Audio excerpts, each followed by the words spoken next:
یہ 30واں پارہ ہے اور سورہ علق کی پہلی 12 آیات میں نے تلاوت کی ہیں۔ 30واں پارہ سورہ علق پہلی 12 آیات آج کے ہمارے اس گفتگو کا موضوع رہے گی انشاءاللہ۔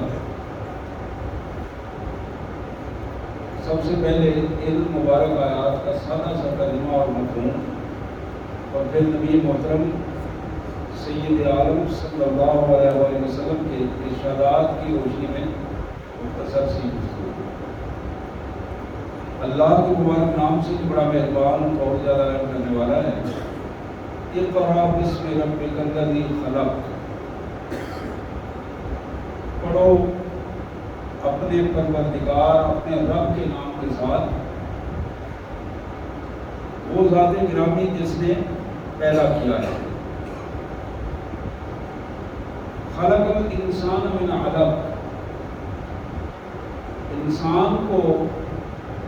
گوشت کے بے جان لوتھڑے سے بنایا گیا۔ اقرأ وربک الاکرم،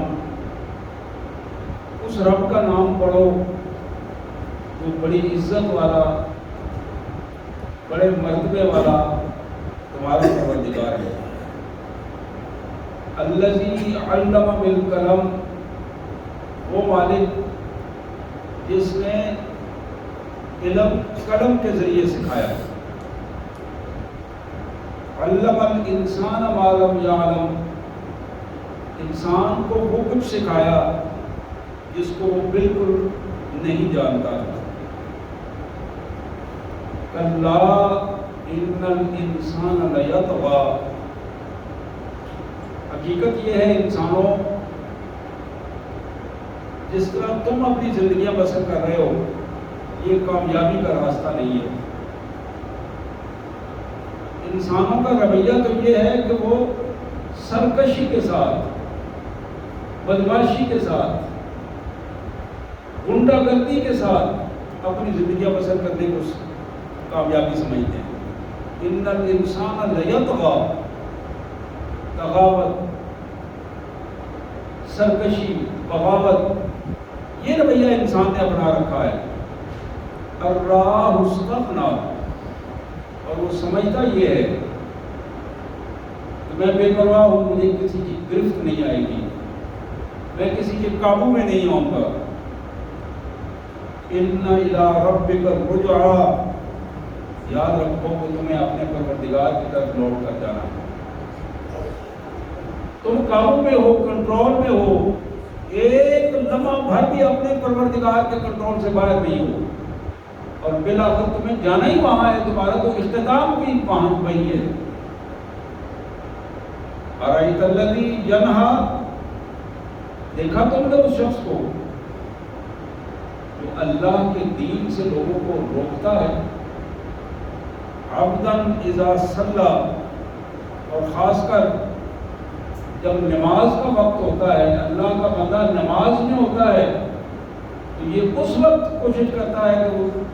اللہ کے دین سے اور اللہ کی عبادت سے لوگوں کو روکا جائے۔ ارأیت ان کان علی الہدی او امر بالتقوی، کاش کہ یہ اس کی سوچ اس کے اندر وہ پیدا ہوتی اور یہ اللہ کی طرف سے ہدایت اور رہنمائی پر ہوتا، اور یہ تقوی کی بات کرتا اور لوگوں کو تقوی کی طرف بلاتا، اس کی کیفیت کچھ اور ہوتی۔ حضرات، یہ سورہ علق کی پہلی 12 آیات تھی، جن میں پہلی 5 آیات وہ ہیں جو پہلی وحی کے طور پر معروف آیات ہیں۔ نبی محترم صلی اللہ علیہ وآلہ وسلم غار حرا میں تشریف لے جاتے تھے۔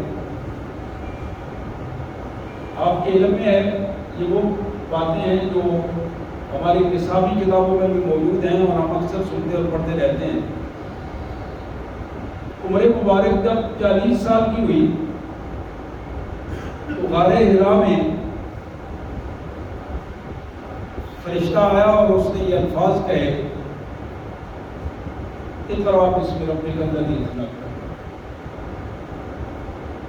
نبی محترم صلی اللہ علیہ وسلم نے وہ الفاظ پڑھے، اور یہ پہلی وحی جو 5 آیات پر مشتمل تھی، یہ اس کا آغاز ہو گیا، اور اللہ کے رسول صلی اللہ علیہ وسلم باقاعدہ اللہ کا پیغام پوری کائنات تک پہنچانے کے لیے معمور کر دیے گئے۔ اب اس پیغام کو جو رسول کائنات صلی اللہ علیہ وسلم کے ذریعے ہمیں پہنچایا گیا، یہ پیغام وہی ہے جو آپ سے پہلے حضرت عیسیٰ نے پہنچایا، حضرت موسیٰ نے پہنچایا، حضرت ابراہیم، حضرت نوح اور حضرت آدم علیہ السلام، اور پھر ہزاروں اللہ کے نبی،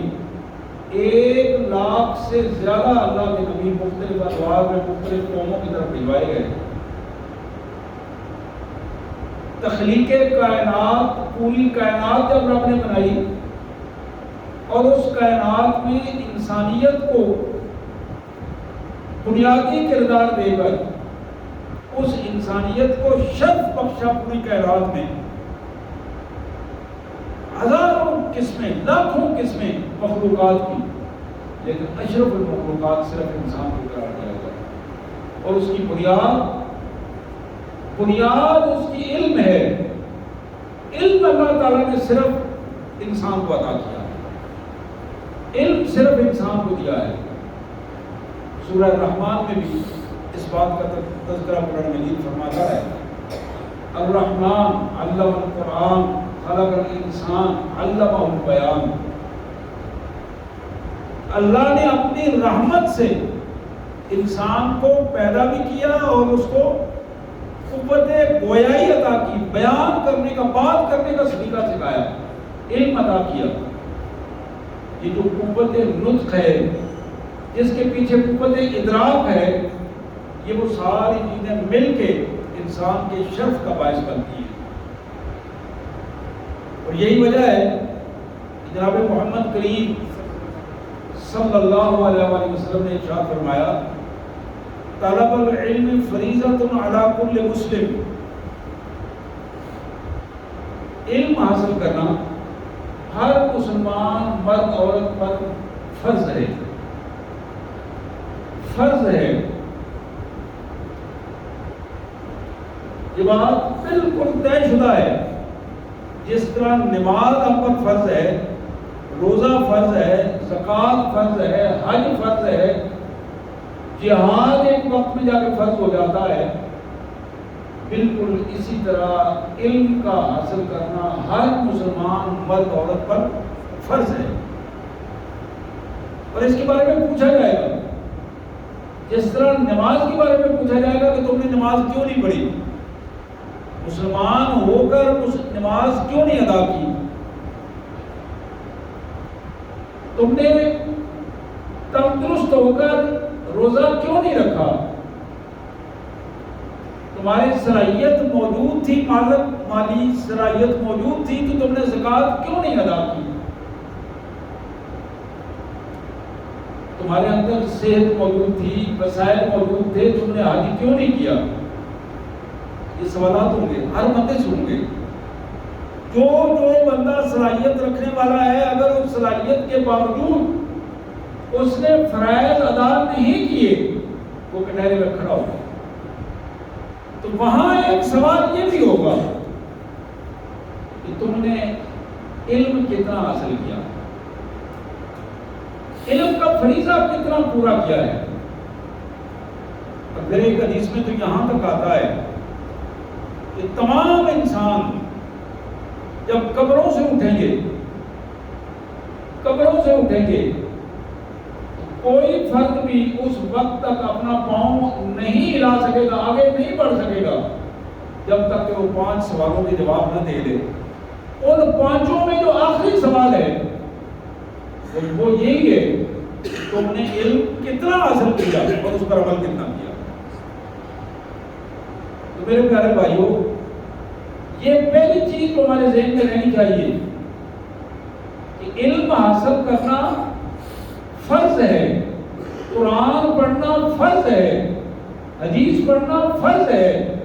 جب تک ہم قرآن و حدیث کا علم حاصل نہیں کریں گے، اس کے لیے وقت نہیں نکالیں گے، اس وقت تک ہم اس فریضے کو ادا نہیں کر پائیں گے۔ یہ فرض ادا کرنا،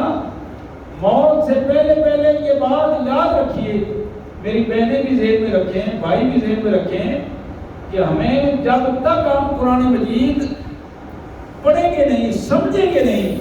حدیث مبارک پڑھیں گے نہیں اور سمجھیں گے نہیں، اس وقت تک یہ فریضہ ادا نہیں ہوگا۔ اور مسلمان کے بارے میں تو اللہ تعالیٰ نے فرمایا، اللہ کے رسول صلی اللہ علیہ وسلم نے فرمایا کہ وہ تو پوری زندگی طالب علم رہتا ہے۔ دو ہی چیزیں ہیں،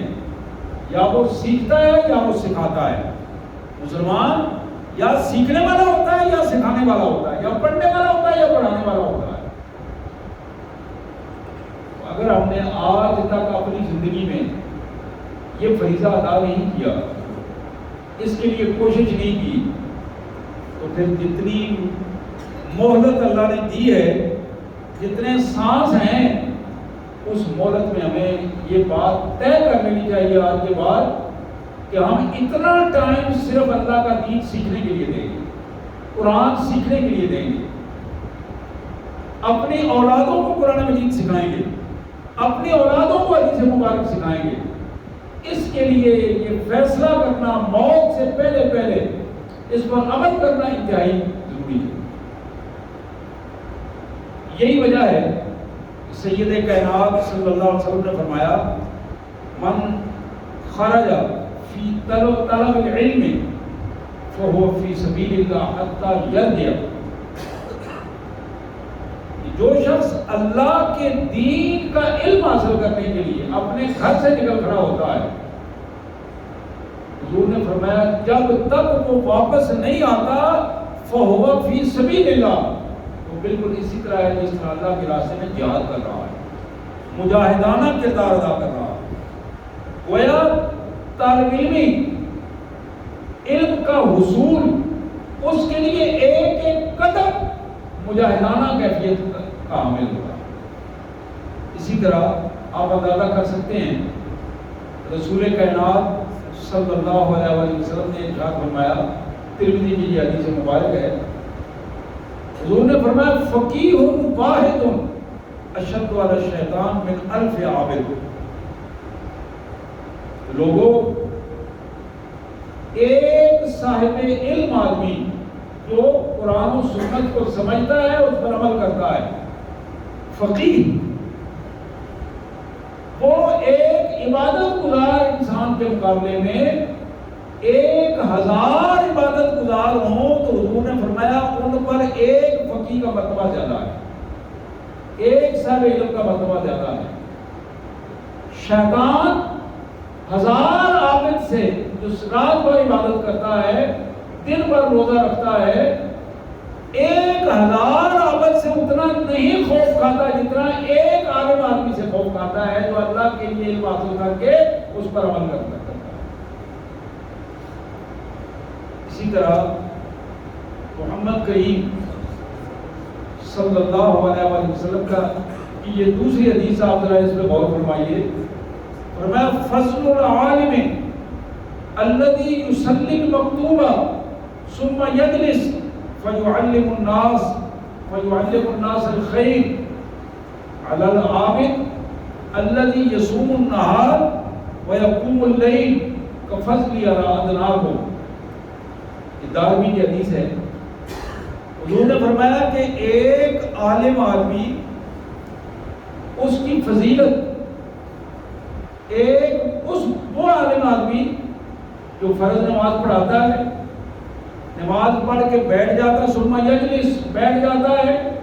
لوگوں کو خیر کی، بھلائی کی باتیں بتاتا ہے، دین سکھاتا ہے، قرآن سکھاتا ہے،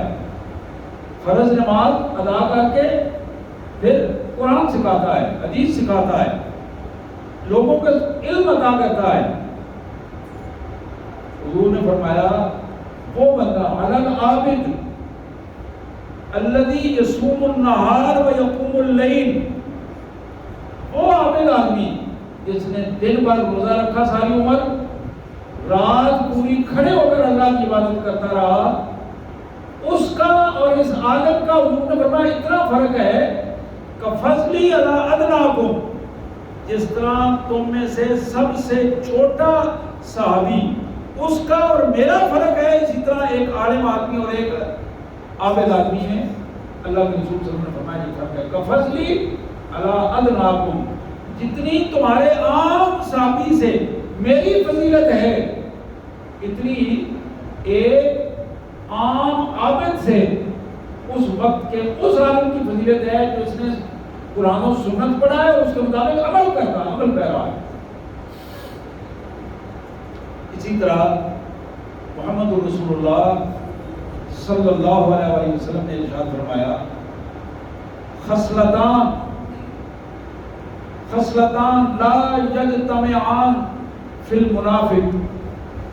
حسن صمت ولا فقہ فی الدین۔ آپ نے فرمایا کہ ایک منافق آدمی میں دو باتیں کبھی بھی جمع نہیں ہو سکتی۔ منافق آدمی میں دو باتیں کبھی بھی جمع نہیں ہو پاتی۔ ایک یہ ہے کہ منافق آدمی اچھا اخلاق نہیں رکھتا، حسن و سمت،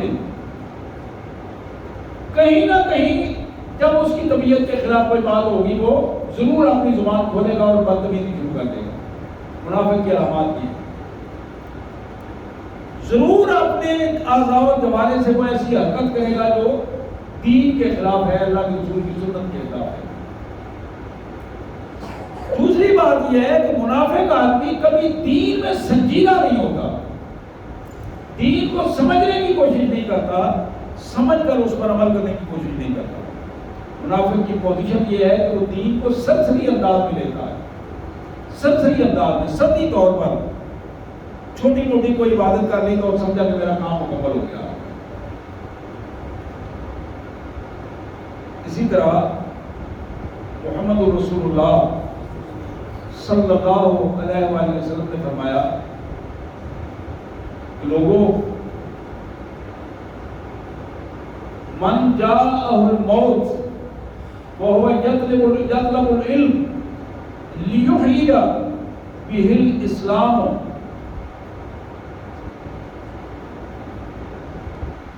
فبينه وبين النبيين درجة واحدة في الجنة۔ وہ شخص جسے علم حاصل کرتے ہوئے، قرآن پڑھتے ہوئے، حدیث پڑھتے ہوئے، علم حاصل کرتے ہوئے موت آ گئی اور وہ حسن نیت کے ساتھ اللہ کے دین کا علم حاصل کر رہا تھا، اس لیے کر رہا تھا وَهُوَ يَطْلُبُ الْعِلْمَ لِيُحْيِيَ بِهِ الْإِسْلَامَ، تاکہ لوگوں کو اسلام کو زندہ کرے اور لوگوں کو اسلام کی طرف لائے، اللہ کے دین کے غلبے کے لیے اپنے آپ کو پیش کر رہا تھا، اور اس میں اس کو موت آ گئی۔ حضور نے فرمایا بَيْنَهُ وَبَيْنَ النَّبِيِّينَ دَرَجَةٌ وَاحِدَةٌ فِي الْجَنَّةِ، اس کا درجہ اللہ کے نبیوں کے درجے میں ایک درجے کا فرق ہوگا۔ بَيْنَهُ وَبَيْنَ درجۃ النبیین، ایک درجے کا فرق ہوگا جنت میں، اس سے ایک درجہ اوپر اللہ کے نبی ہوں گے اور ایک درجہ نیچے یہ بندہ ہوگا جس نے اللہ کے لیے اللہ کا دین سیکھا اور اس کیفیت میں اسے سیکھتے ہوئے موت آ گئی۔ اسی طرح محمد کریم صلی اللہ علیہ وآلہ وسلم نے ارشاد فرمایا لوگوں، من کانا یطلب العلم فأدرکہ کان لہ کفلان من الاجر فإن لم یدرکہ کان لہ کفل من الاجر۔ ایک آدمی اللہ کے دین کا علم حاصل کرتا ہے، قرآن و سنت پڑھتا ہے، اور پھر اس قرآن و سنت پڑھ کے دینی علم اسے حاصل ہوتا ہے، وہ علم حاصل کر کے لوگوں تک پہنچاتا ہے۔ اللہ کے رسول صلی اللہ علیہ وسلم نے فرمایا کہ کان لہ کفلان، بنا لاج، اللہ تعالیٰ دونوں اجر اسے عطا فرمائیں گے، دونوں، ایک علم حاصل کرنے کا اجر اور ایک اس علم کو لوگوں تک پہنچانے کا اجر، اس پر عمل کرنے کا اجر۔ اور پھر فرمایا کہ فَإِن يَدْرِكُهُ، اگر اسے علم حاصل کرنے کے بعد موقع نہیں ملا لوگوں تک پہنچانے کا تو پھر بھی کان لہو کفل من الاجر، کم از کم اللہ تعالیٰ اسے یہ ضرور اجر عطا فرمائیں گے جو اس نے علم حاصل کیا ہے، ایک اجر اسے ضرور اللہ تبارک و تعالیٰ کی طرف سے عطا ہوگا۔ اور حقیقت یہ ہے کہ جب آدمی اس سطح پر اپنے آپ کو لے آتا ہے، اس سطح پر لے آتا ہے کہ میں نے زندگی جو اللہ تعالیٰ کی میرے پاس امانت ہے، میری صلاحیتیں جو اللہ تعالیٰ کی میرے پاس امانت ہیں، میں نے ان صلاحیتوں کو لگا کر اپنی زندگی کی اس مہلت میں اللہ کے دین کو سیکھنا ہے، حاصل کرنا ہے، اس کے لیے جو شخص کام کرتا ہے اللہ تعالیٰ اس بندے کو کبھی بھی مایوس نہیں کرتے، کبھی بھی ذلیل و رسوا نہیں ہونے دیتے۔ بندہ جب مخلص ہو جائے اللہ کے ساتھ،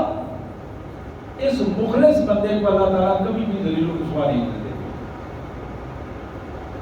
اللہ کے رسول صلی اللہ علیہ وآلہ وسلم نے ایک اور ارشاد جو رسول اللہ صلی اللہ علیہ وسلم نے ارشاد فرمایا، آپ نے فرمایا کہ ان مما یلحق المؤمن من عملہ وحسناتہ بعد موتہ، جب ایک بندہ مومن فوت ہو جاتا ہے، مرنے کے بعد اس کا تعلق اس زندگی سے ٹوٹ جاتا ہے، عمل نہیں کر پاتا۔ وہ جب عمل نہیں کر پاتا تو پھر اس کی زندگی میں کیے ہوئے اعمال اللہ تبارک و تعالیٰ اس کے لیے صدقہ جاریہ بنا دیتے ہیں۔ ان اعمال میں اللہ کے رسول صلی اللہ علیہ وسلم نے فرمایا وہ بندہ جس بندے نے علم حاصل کیا، فقہ علمہ و نشرہ، قرآن و سنت کا علم حاصل کیا اور لوگوں تک پہنچایا، یہ وہ کام ہے کہ اس کے مرنے کے بعد بھی اللہ تعالیٰ اس کا اجر اس کو عطا کرتے رہیں گے۔ جتنے لوگوں نے اس کی بات سنی تھی اور اس پر عمل کیا تھا، ان عمل کرنے والے لوگوں کو تو اللہ تعالیٰ الگ اجر دے گا، لیکن اس بات بتانے والے اور دین کی طرف لگانے والا بھی شخص ہے، اس کو اللہ تعالیٰ الگ اجر عطا فرمائیں گے، موت کے بعد بھی اس کو اجر ملتا رہے گا۔ دو کاموں کے لیے، ایک علم کا حاصل کرنا اور نشرہ اور اس علم کو پھیلانا، لوگوں تک پہنچانا، خود عمل کیا اور دوسروں کو عمل پر آمادہ کیا۔ پھر اللہ کے رسول صلی اللہ علیہ وسلم نے فرمایا وَلَدٌ صَالِحٌ تَرَكَهُ، اس نے اپنی اولاد کو نیک بنایا، اولاد کی تربیت کی، اولاد کو قرآن پڑھایا، اولاد کو علم حاصل کروایا، اولاد پہ محنت کی، جہاں دنیا داری میں اس نے محنت کی، اولاد کو پڑھایا دنیا داری کے حوالے سے، اولاد کے لیے کاروبار بنا کے دیا، اس کو سربت دلائی، مکان بنا کے دیا، شادی کروائی، یہ جو سارے معاملات دنیا داری کے ہیں، جو ان معاملات کو خوش اسلوبی سے اللہ کی رضا کے لیے کرے گا، اللہ تعالیٰ اس دنیا میں بھی اس کا اجر دے گا اور مرنے کے بعد بھی ولد صالح، کو نیک اولاد پہ ہے، مرنے کے بعد بھی اس کے لیے اجر کا باعث بنے گی۔ اس لیے کہ وہ اولاد جب نمازیں پڑھے گی، دعائیں کرے گی، تو اپنے بزرگوں کے لیے، اپنے والدین کے لیے اس کی دعائیں بہترین اجر کا باعث بن جائیں۔ تفاسیر میں ایک بڑی معروف روایت آتی ہے، اللہ کے رسول صلی اللہ علیہ وسلم نے یہ بتایا، ایک شخص بنی اسرائیل میں فوت ہو گیا، چھوٹا سا اس کا بچہ معصوم تھا، اس کے مرنے کے 2-4 سال بعد جب بچہ اس قابل ہوا کہ وہ پڑھنے کے قابل تھا، اس کی والدہ نے اس وقت کے جو دین کے لوگ تھے ان کے پاس اسے جمع کرایا، جا کے مدرسے میں لے گئی. بچے نے پہلے دن جب اللہ کا نام پڑھا، بسم اللہ، اللہ کا نام پڑھا، تو اس بندے کی قبر میں عذاب کو کم کر دیا گیا. عذاب کو جب کم کیا گیا، اس کو بڑی خوشی ہوئی کہ آج میری وہ سزا جو میری دنیا میں تھی، آج اللہ تعالیٰ نے مجھے کم کر دی ہے، معافی دے دی ہے. اس نے پوچھا، اسے بتایا گیا کہ آج تمہارا بچہ دین سیکھنے کے لیے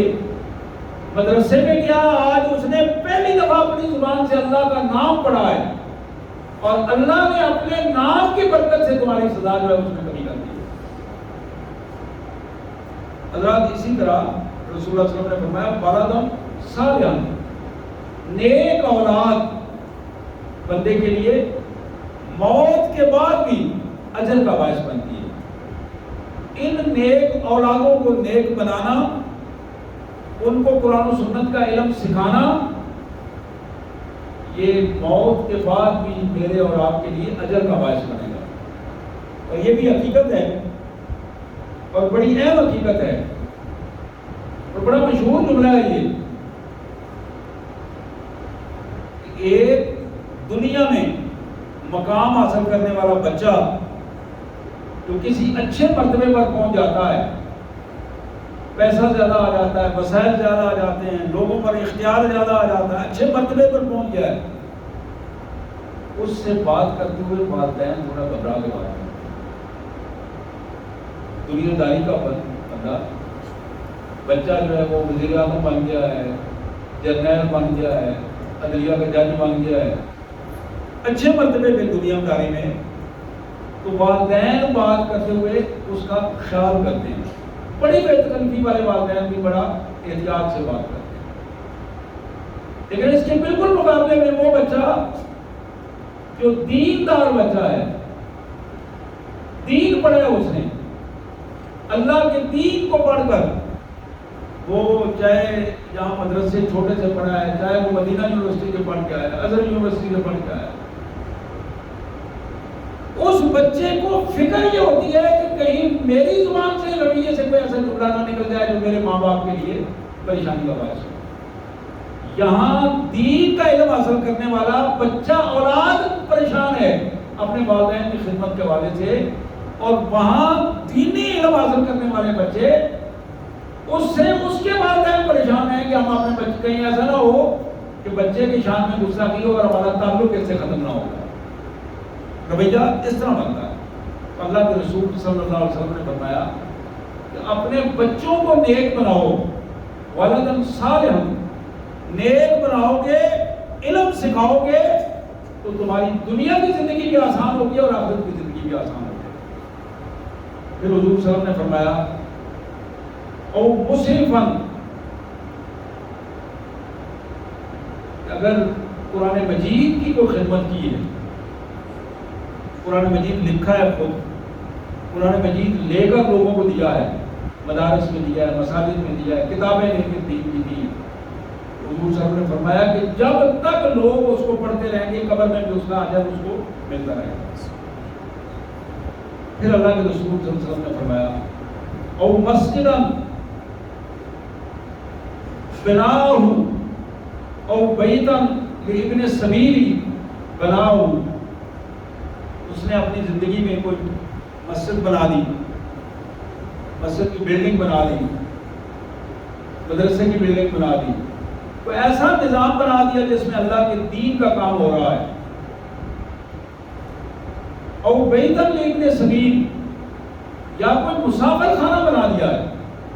گاؤں میں کوئی ایسی جگہ بنا دی جس میں لوگ آ کے، جو بے سہارا لوگ ہیں وہ بیٹھ سکیں اور ان کے لیے آسانی کا ایک پہلو ہو سکے، جہاں ہلکا پھلکا ان کے خدمات بھی ان کے ہوں. ابن سبیل، مسافر رات چلتے مسافر وہاں بیٹھ گئے، تھوڑی دیر کے لیے رک گئے، پانی مل گیا، ان کو روٹی مل گئی، سستانے کے لیے جگہ مل گئی. تو ایسا کام کر دیا اس بندے نے. اللہ کے رسول صلی اللہ علیہ وسلم نے فرمایا کہ اس بندے کو بھی مرنے کے بعد، موت کے بعد جب یہ عمل نہیں کر سکے گا، اس عمل کا اجر اس کو وہاں پہ پہنچتا رہے گا. پھر نبی صلی اللہ علیہ وسلم نے فرمایا او نہرن اجراؤ، یا پھر اس نے کوئی پانی کا کوئی ذریعہ بنا دیا، کوئی نہر کھدوا دی، کوئی نلکا لگوا دیا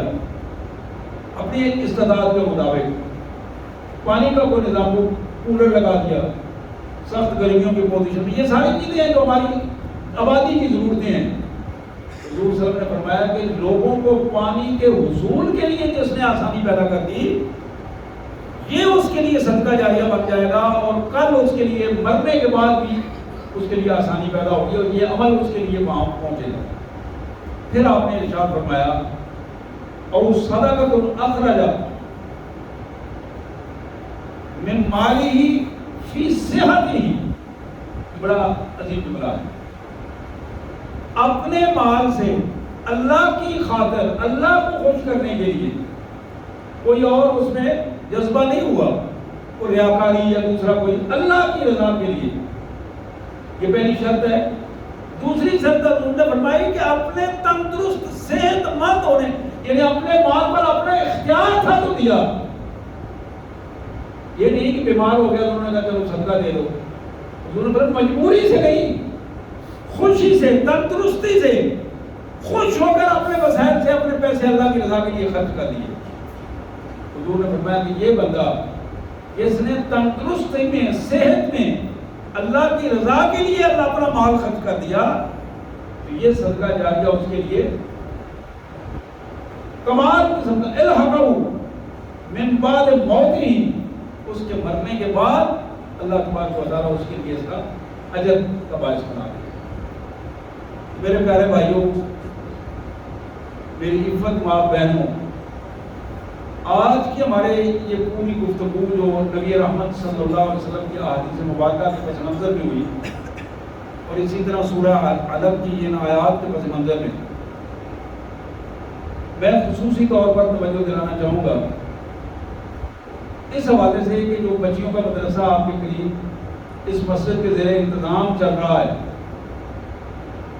اس میں بالخصوص اپنی بچیوں کو، ایک تو یہ گرمی کی چھٹیوں کا موقع ہے، بچوں کو چھٹیاں ہوتی ہیں 2-4 گھنٹے، جو بھی سمر کیمپ لگتے ہیں، اسکولوں میں بھی لگتے ہیں، کالجز میں بھی لگتے ہیں، تو یہاں مدرسے والوں نے بھی مجھے بتایا کہ وہاں وہ بھی سمر کیمپ لگا رہے ہیں بچیوں کے لیے، جس میں قرآن مجید، حدیث مبارک، سیرت، صحابہ کی سیرت کے مختلف حوالوں سے رہنمائی۔ اسی طرح ہر اتوار کو یہاں باہر سے بڑی معلمات تشریف لاتی ہیں، اور وہ بھی اسی مدرسے میں آ کے خواتین کے لیے یہ پروگرام ہے، چھوٹے بچوں کے لیے اور خواتین کے لیے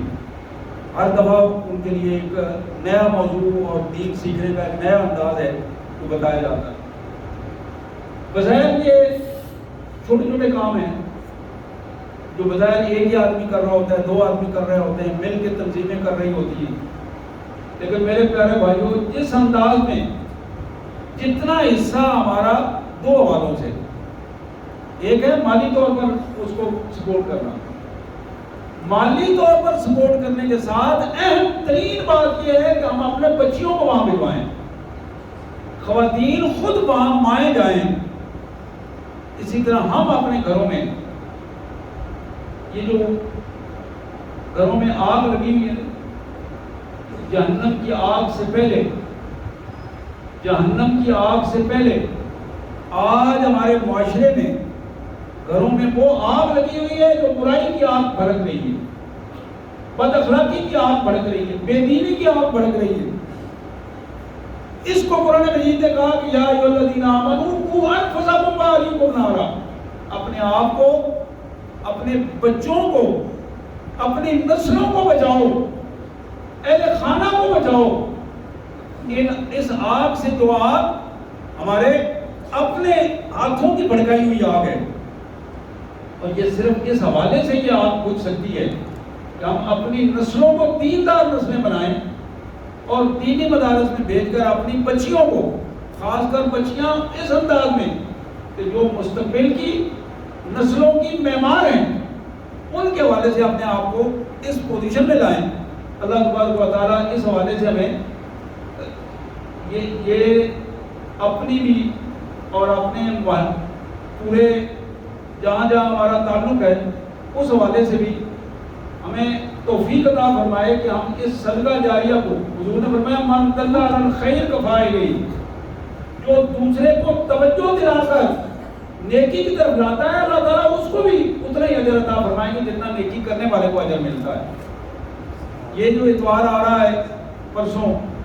اس کو بھی خواتین کے لیے یہاں ماہانہ اہتمام کیا گیا ہے، شہر سے بڑی معلمات کی تشریف لائیں گی، تو اس میں بنیادی کردار جو ہے وہ میری بہنوں کا ہے کہ وہ اپنے بچیوں کو، اپنے چھوٹے بچوں کو لے کر خود جائیں اور اپنے محلے میں اپنے خواتین کو ساتھ لے کے جائیں۔ اور ایک کردار یہ بھی ہے کہ ہم اپنے خواتین کے لیے آسانی پیدا کریں، ایسا نہ ہو کہ تم کدھر گئی تھی، کہاں گئی تھی، کس سے پوچھ کر گئی تھی، ہم خود بجائے اس کے وہ اجازت مانگے، ہم خود کہیں کہ تم اس دینی پروگرام میں جاؤ، خود جاؤ۔ اللہ سے دعا ہے اللہ تعالیٰ ہمیں اس کی توفیق عطا فرمائے۔ وآخر دعوانا الحمد للہ رب العالمین۔